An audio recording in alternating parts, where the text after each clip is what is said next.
দর্শক, আজ হচ্ছে আপনার 2রা ফেব্রুয়ারি। তা সত্ত্বেও হয়তো এই বেশভূষা দেখে মনে হচ্ছে কি এখনও সেই ঠান্ডা না, সেই ঠান্ডা হয়তো সবাইকে লাগেনি, কিন্তু আমার শারীরিক অসুস্থতার জন্য আমাকে এইভাবে পোশাক পরে থাকতে হচ্ছে আর কি। তো এখন যেহেতু বসে আছি একটা মাঠের মধ্যে বসে রয়েছি, মাঠে ঠিক নয়, একটা স্কুলের মধ্যে বসে আছি। তো এখানে দেখতে পাচ্ছি ব্ল্যাক বেঙ্গল ছাগল। আপনাদের বলে থাকি যে ব্ল্যাক বেঙ্গল ছাগল পালন খুব সহজলভ্য একটা পথ। আর আপনারা যদি একটু উচ্চ মানে জাতে যদি ছাগল পালতে যান, সেখানে যে খরচা তাতে কম ব্ল্যাক বেঙ্গল। আপনাদের দেখিয়ে দিচ্ছি, চলুন একটুখানি।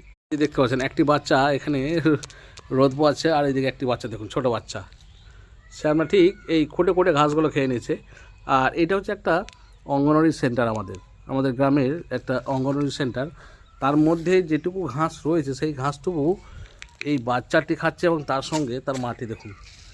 এই যে আমরা বলি যে ব্ল্যাক বেঙ্গল ছাগল একটা অর্থকারী, কেন বলি? কারণ বুঝতে পারছেন, এই যে বাড়ির আনাচে কানাচে আপনার যেখানে একটু একটু ঘাস থাকবে, এদেরকে বড় করতে পারবেন, বা এরা অটোমেটিক্যালি নিজেরা খুঁটে খুঁটে খাবার খেয়ে সেখান থেকে বড় হবে।